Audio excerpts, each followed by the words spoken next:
When I was a kid, I desperately wanted a pet. But my mother wasn't very on board with this. But I knew the rules. I had watched all the old movies and all the old sitcoms. If I caught my pet, or if it followed me home, I got to keep it. So when I was 4 years old, I was at summer camp and I caught a frog, and a cute little frog about the size of a silver dollar, and I put it in my milk carton at lunch, and I carried it with me all day, and I carried it on the bus, and I brought it home, and I showed my mother. She kind of went through the roof. And I didn't get to keep my frog. In fact, I had to bring it home and bring it back to camp and let it go back with its family. That's okay. A couple years later, I was in New Hampshire, and I spent the day crawling through a lake all over the shallow rocks to get my newt.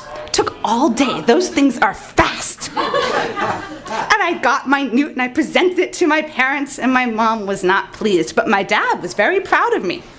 And he said I could keep my newt, so I brought it all the way from New Hampshire back to Boston, got it there overnight in the Tupperware container. My mom said, fine, after camp, we can go and get a setup at the pet store. I get back from camp, get to my room, and the thing is open and no newt. And to this day, I'm really quite certain that my mother let it out. But she swears up and down she didn't touch it. Okay, no pet for me. So imagine my surprise and delight the day my mother brought home the big paper bag filled with not one, but 4 squirming lobsters. So, my little brother goes into the lobster bag, and he pulls out the biggest lobster, and he says, this one's mine. And then he goes into the lobster bag, and he pulls out the smallest lobster, and he says, this one's yours. And I said, okay. And we put him on the floor, and my smaller lobster was much faster at the race. So it won, and I was really thrilled. I thought this was the greatest pet ever. And I named her Shelly.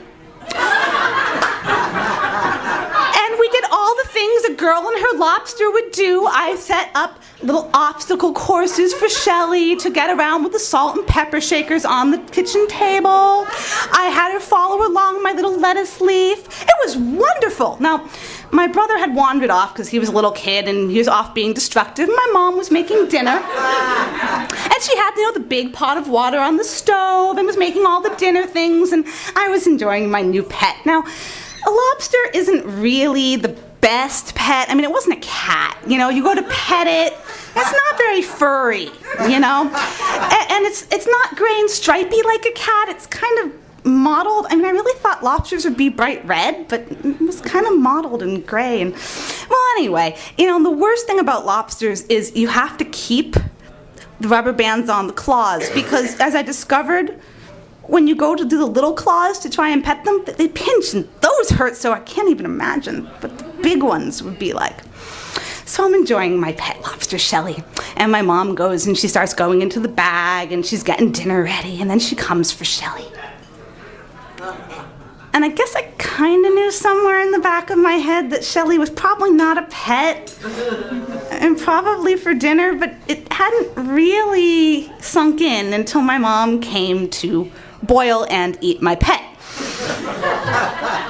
So my mom is taking Shelly, and I'm sitting there trying very hard not to cry. It's just not working. And I get very, very upset because, what can you do when your family wants to eat your pet? So I start crying and sobbing and just bawling all over the place. And my mom's saying, well, maybe you could have some peanut butter and jelly. And I'm going, no, I think you're going to kill my pet. I can't do that. And finally I go running off to my room and cry and throw myself down in the bed like little girls will do. And I didn't come out the rest of the night because I couldn't watch them eat my pet. And my brother was thrilled because that meant more lobster for him. Well, I finally got over that maybe a week later, and my mom promised never to bring home the live lobsters when I was around again. But parents, this is the ultimate lesson. Why you must always teach your children never to play with their food.